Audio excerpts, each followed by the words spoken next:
Chapter 1. Introduction. The Man Who Thought His Way into Partnership with Thomas A. Edison. Truly, thoughts are things, and powerful things at that, when they are mixed with definiteness of purpose, persistence, and a burning desire for their translation into riches or other material objects. A little more than 30 years ago, Edwin C. Barnes discovered how true it is that men really do think and grow rich. His discovery did not come about at one sitting. It came little by little, beginning with a burning desire to become a business associate of the great Edison. One of the chief characteristics of Barnes's desire was that it was definite. He wanted to work with Edison, not for him. Observe carefully the description of how he went about translating his desire into reality, and you will have a better understanding of the 13 principles which lead to riches. When his desire, or impulse of thought, first flashed into his mind, he was in no position to act upon it. Two difficulties stood in his way. He did not know Mr. Edison, and he did not have enough money to pay his railroad fare to Orange, New Jersey. These difficulties were sufficient to have discouraged the majority of men from making any attempt to carry out the desire. But his was no ordinary desire. He was so determined to find a way to carry out his desire that he finally decided to travel by blind baggage rather than be defeated. To the uninitiated, this means that he went to East Orange on a freight train. He presented himself at Mr. Edison's laboratory and announced that he had come to go into business with the inventor. In speaking of the first meeting between Barnes and Edison years later, Mr. Edison said, "He stood there before me, looking like an ordinary tramp, but there was something in the expression of his face which conveyed the impression that he was determined to get what he had come after."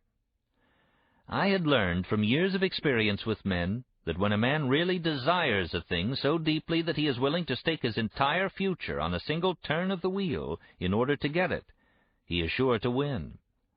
I gave him the opportunity he asked for because I saw he had made up his mind to stand by until he succeeded. Subsequent events proved that no mistake was made.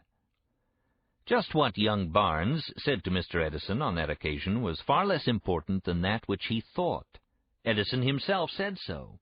It could not have been the young man's appearance which got him his start in the Edison office, for that was definitely against him. It was what he thought that counted. If the significance of this statement could be conveyed to every person who reads it, there would be no need for the remainder of this book. Barnes did not get his partnership with Edison on his first interview.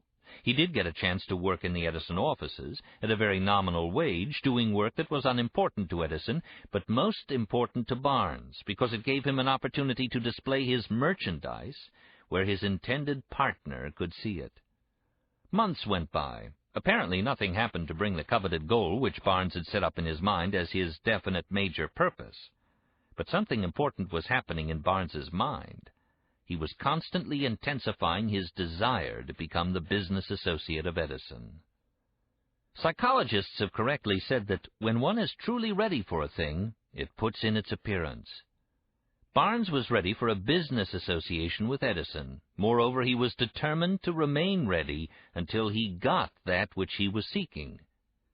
He did not say to himself, well, what's the use? I guess I'll change my mind and try for a salesman's job.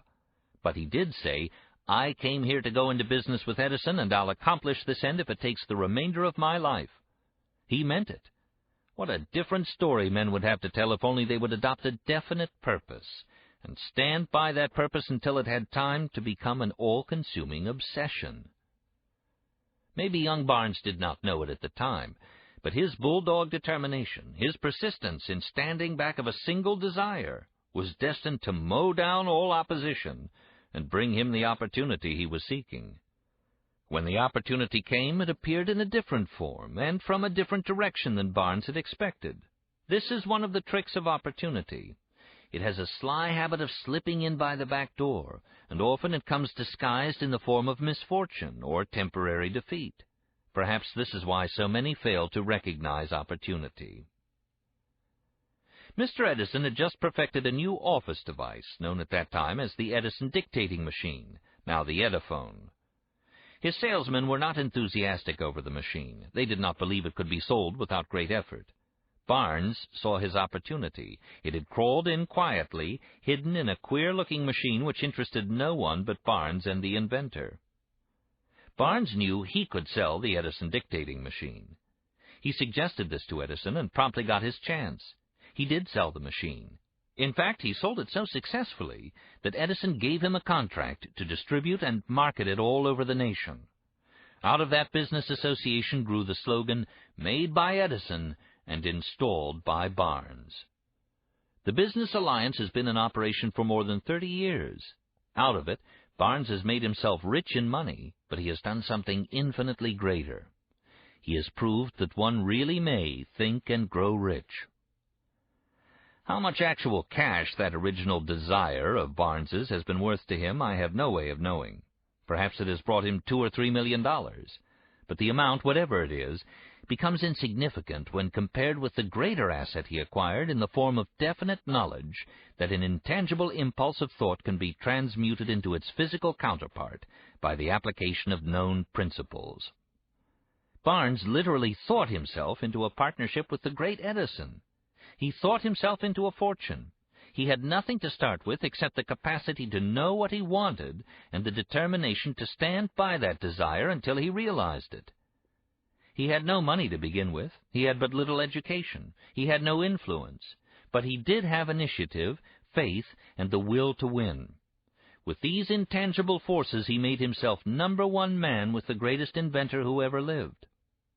Now, let us look at a different situation and study a man who had plenty of tangible evidence of riches, but lost it because he stopped 3 feet short of the goal he was seeking. 3 feet from gold. One of the most common causes of failure is the habit of quitting when one is overtaken by temporary defeat. Every person is guilty of this mistake at one time or another. An uncle of R.U. Darby was caught by the gold fever in the gold rush days and went west to dig and grow rich. He had never heard that more gold has been mined from the brains of men than has ever been taken from the earth. He staked a claim and went to work with pick and shovel. The going was hard, but his lust for gold was definite. After weeks of labor, he was rewarded by the discovery of the shining ore. He needed machinery to bring the ore to the surface. Quietly, he covered up the mine, retraced his footsteps to his home in Williamsburg, Maryland, told his relatives and a few neighbors of the strike. They got together money for the needed machinery, had it shipped. The uncle and Darby went back to work the mine. The first car of ore was mined and shipped to a smelter. The returns proved they had one of the richest mines in Colorado. A few more cars of that ore would clear the debts. Then would come the big killing in profits. Down went the drills. Up went the hopes of Darby and uncle. Then something happened. The vein of gold ore disappeared. They had come to the end of the rainbow, and the pot of gold was no longer there. They drilled on, desperately trying to pick up the vein again, all to no avail. Finally, they decided to quit. They sold the machinery to a junk man for a few $100s and took the train back home. Some junk men are dumb, but not this one. He called in a mining engineer to look at the mine and do a little calculating. The engineer advised that the project had failed because the owners were not familiar with fault lines. His calculations showed that the vein would be found just 3 feet from where the Darbys had stopped drilling. That is exactly where it was found. The junk man took millions of dollars in ore from the mine because he knew enough to seek expert counsel before giving up. Most of the money which went into the machinery was procured through the efforts of R.U. Darby, who was then a very young man. The money came from his relatives and neighbors because of their faith in him. He paid back every dollar of it, although he was years in doing so. Long afterward, Mr. Darby recouped his loss many times over when he made the discovery that desire can be transmuted into gold.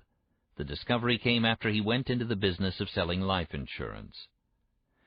Remembering that he lost a huge fortune because he stopped 3 feet from gold, Darby profited by the experience in his chosen work by the simple method of saying to himself, "I stopped 3 feet from gold, but I will never stop because men say no when I ask them to buy insurance."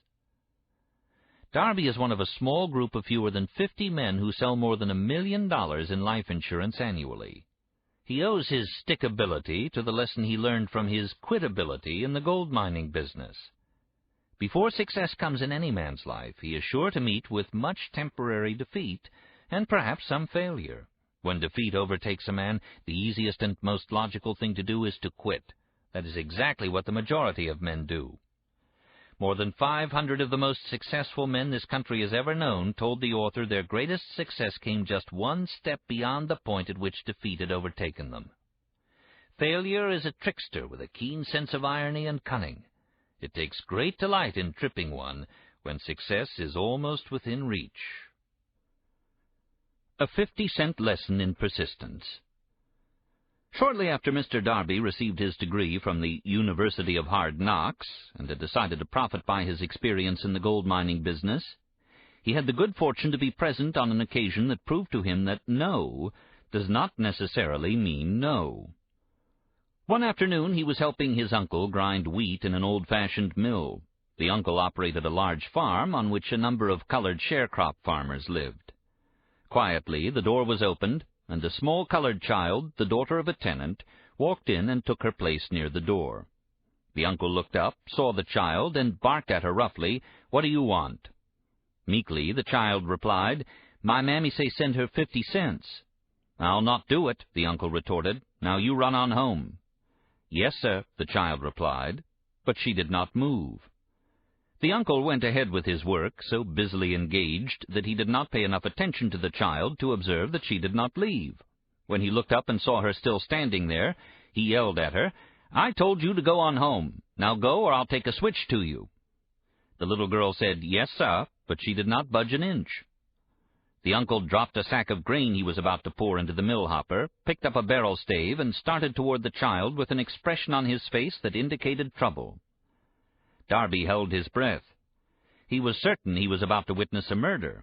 He knew his uncle had a fierce temper. He knew that colored children were not supposed to defy white people in that part of the country. When the uncle reached the spot where the child was standing, she quickly stepped forward one step, looked up into his eyes, and screamed at the top of her shrill voice, "My mammy's got to have that 50 cents. The uncle stopped, looked at her for a minute, then slowly laid the barrel stave on the floor, put his hand in his pocket, took out $50, and gave it to her. The child took the money and slowly backed toward the door, never taking her eyes off the man whom she had just conquered. After she had gone, the uncle sat down on a box and looked out the window into space for more than 10 minutes. He was pondering with awe over the whipping he had just taken. Mr. Darby, too, was doing some thinking. That was the first time in all his experience that he had seen a colored child deliberately master an adult white person. How did she do it? What happened to his uncle that caused him to lose his fierceness and become as docile as a lamb? What strange power did this child use that made her master over her superior? These and other similar questions flashed into Darby's mind, but he did not find the answer until years later, when he told me the story. Strangely, the story of this unusual experience was told to the author in the old mill, on the very spot where the uncle took his whipping. Strangely, too, I had devoted nearly a quarter of a century to the study of the power which enabled an ignorant, illiterate colored child to conquer an intelligent man. As we stood there in that musty old mill, Mr. Darby repeated the story of the unusual conquest, and finished by asking, "What can you make of it? What strange power did that child use that so completely whipped my uncle?" The answer to his question will be found in the principles described in this book. The answer is full and complete. It contains details and instructions sufficient to enable anyone to understand and apply the same force which the little child accidentally stumbled upon.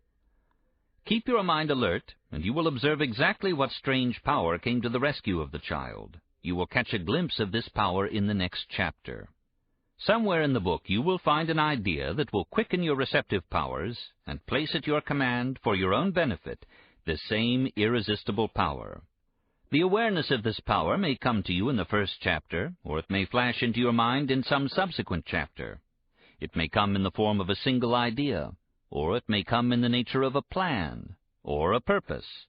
Again, it may cause you to go back into your past experiences of failure or defeat, and bring to the surface some lesson by which you can regain all that you lost through defeat.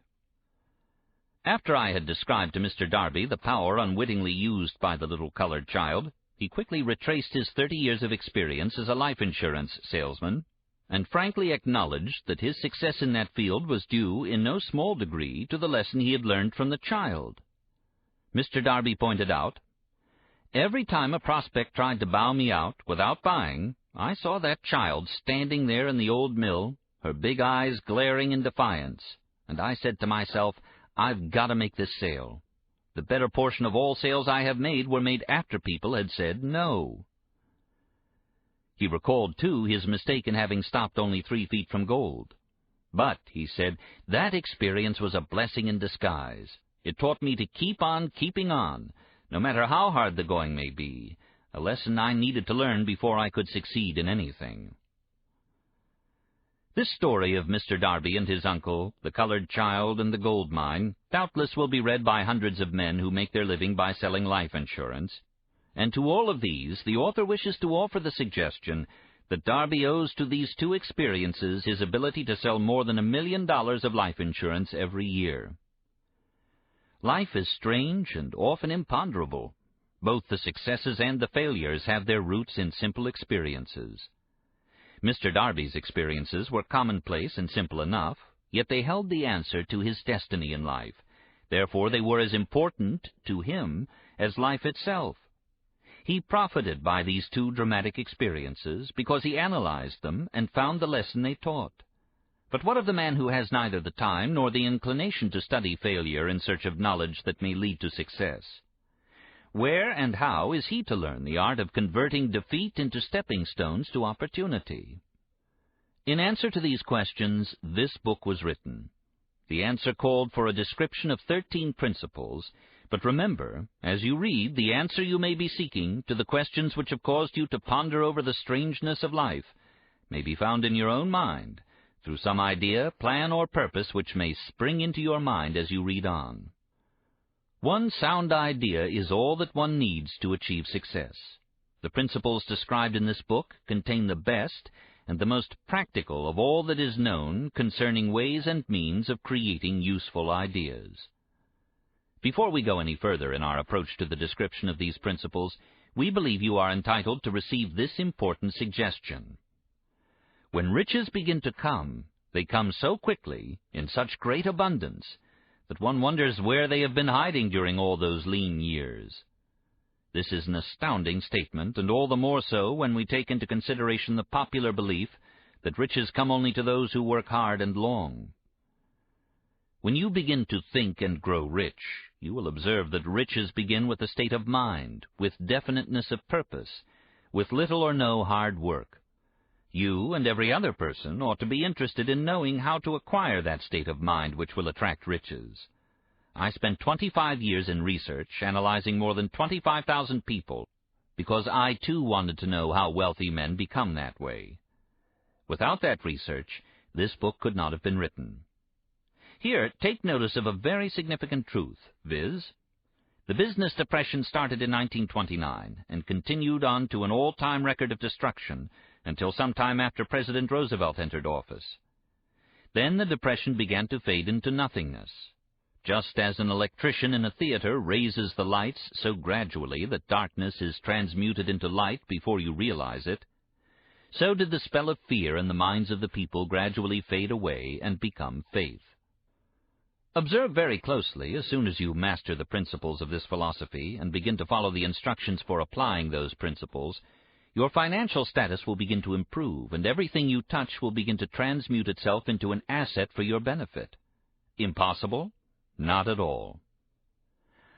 One of the main weaknesses of mankind is the average man's familiarity with the word impossible. He knows all the rules which will not work. He knows all the things which cannot be done. This book was written for those who seek the rules which have made others successful and are willing to stake everything on those rules. A great many years ago I purchased a fine dictionary. The first thing I did with it was to turn to the word impossible and neatly clip it out of the book. That would not be an unwise thing for you to do. Success comes to those who become success-conscious. Failure comes to those who indifferently allow themselves to become failure-conscious. The object of this book is to help all who seek it to learn the art of changing their minds from failure consciousness to success consciousness. Another weakness found in altogether too many people is the habit of measuring everything and everyone by their own impressions and beliefs. Some who will read this will believe that no one can think and grow rich. They cannot think in terms of riches because their thought habits have been steeped in poverty, want, misery, failure, and defeat. These unfortunate people remind me of a prominent Chinese who came to America to be educated in American ways. He attended the University of Chicago. One day, President Harper met this young Oriental on the campus, stopped to chat with him for a few minutes, and asked what had impressed him as being the most noticeable characteristic of the American people. "Why," the Chinaman exclaimed, "the queer slant of your eyes. Your eyes are off slant." What do we say about the Chinese? We refuse to believe that which we do not understand. We foolishly believe that our own limitations are the proper measure of limitations. Sure, the other fellow's eyes are off slant, because they are not the same as our own. Millions of people look at the achievements of Henry Ford after he has arrived and envy him because of his good fortune or luck or genius or whatever it is that they credit for Ford's fortune. Perhaps one person in every 100,000 knows the secret of Ford's success, and those who do know are too modest or too reluctant to speak of it because of its simplicity. A single transaction will illustrate the secret perfectly. A few years back, Ford decided to produce his now famous V8 motor. He chose to build an engine with the entire 8 cylinders cast in one block and instructed his engineers to produce a design for the engine. The design was placed on paper, but the engineers agreed to a man that it was simply impossible to cast an 8-cylinder gas engine block in one piece. Ford said, "Produce it anyway." "But," they replied, "it's impossible." "Go ahead," Ford commanded, "and stay on the job until you succeed, no matter how much time is required." The engineers went ahead. There was nothing else for them to do if they were to remain on the Ford staff. 6 months went by. Nothing happened. Another 6 months passed, and still nothing happened.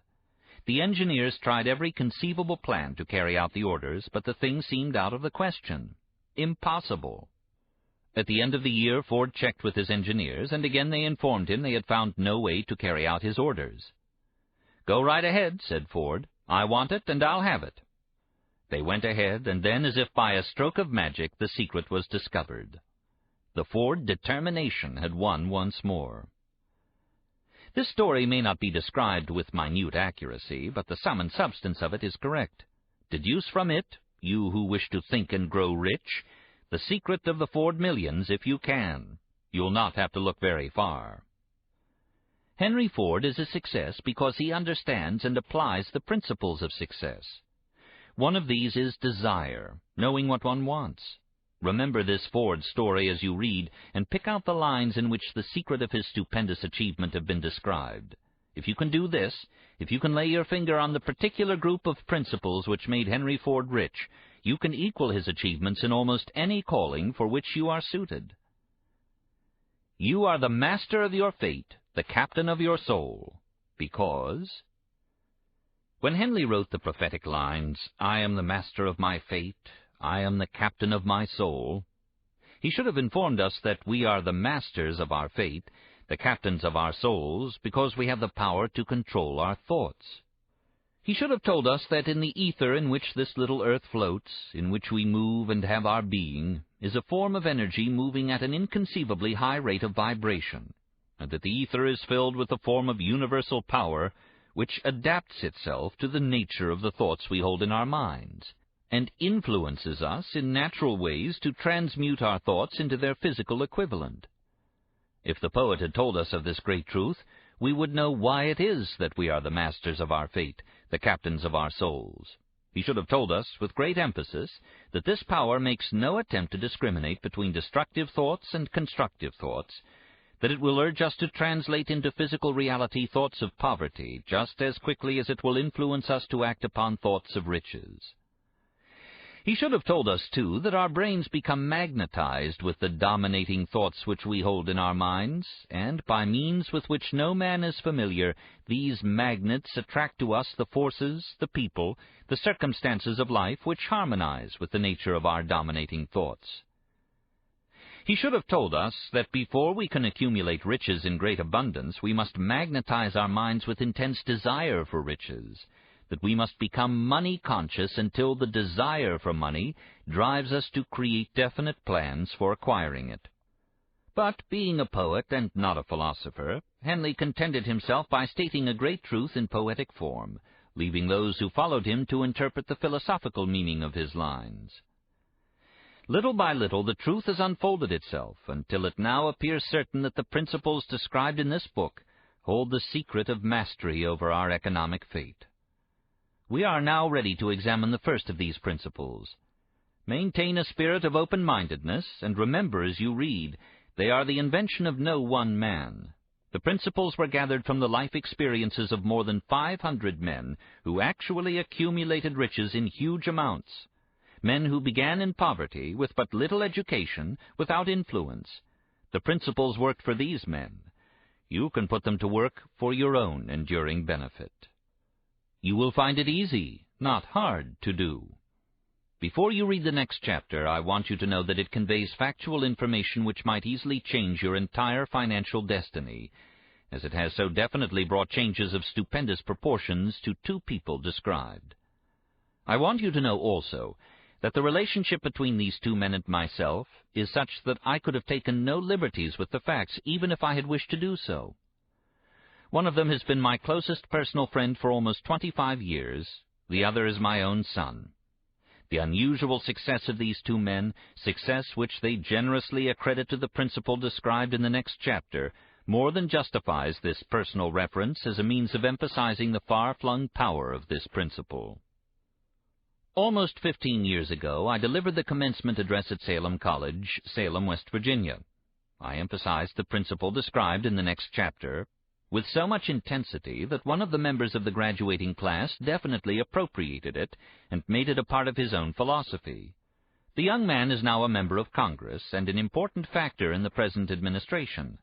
Just before this book went to the publisher, he wrote me a letter in which he so clearly stated his opinion of the principle outlined in the next chapter that I have chosen to publish his letter as an introduction to that chapter. It gives you an idea of the rewards to come. My dear Napoleon, my service as a member of Congress having given me an insight into the problems of men and women, I am writing to offer a suggestion which may become helpful to thousands of worthy people. With apologies, I must state that the suggestion, if acted upon, will mean several years of labor and responsibility for you, but I am enheartened to make the suggestion because I know your great love for rendering useful service. In 1922, you delivered the commencement address at Salem College when I was a member of the graduating class. In that address, you planted in my mind an idea which has been responsible for the opportunity I now have to serve the people of my state, and will be responsible in a very large measure for whatever success I may have in the future. The suggestion I have in mind is that you put into a book the sum and substance of the address you delivered at Salem College, and in that way give the people of America an opportunity to profit by your many years of experience and association with the men who, by their greatness, have made America the richest nation on earth. I recall as though it were yesterday the marvelous description you gave of the method by which Henry Ford, with but little schooling, without a dollar, with no influential friends, rose to great heights. I made up my mind then, even before you had finished your speech, that I would make a place for myself, no matter how many difficulties I had to surmount. Thousands of young people will finish their schooling this year, and within the next few years. Every one of them will be seeking just such a message of practical encouragement as the one I received from you. They will want to know where to turn, what to do to get started in life. You can tell them because you have helped to solve the problems of so many, many people. If there is any possible way that you can afford to render so great a service, may I offer the suggestion that you include with every book one of your personal analysis charts, in order that the purchaser of the book may have the benefit of a complete self-inventory, indicating, as you indicated to me years ago, exactly what is standing in the way of success. Such a service as this, providing the readers of your book with a complete, unbiased picture of their faults and their virtues, would mean to them the difference between success and failure. The service would be priceless. Millions of people are now facing the problem of staging a comeback because of the Depression, and I speak from personal experience when I say I know these earnest people would welcome the opportunity to tell you their problems and to receive your suggestions for the solution. You know the problems of those who face the necessity of beginning all over again. There are thousands of people in America today who would like to know how they can convert ideas into money, people who must start at scratch, without finances, and recoup their losses. If anyone can help them, you can. If you publish the book, I would like to own the first copy that comes from the press, personally autographed by you. With best wishes, believe me, cordially yours, Jennings Randolph.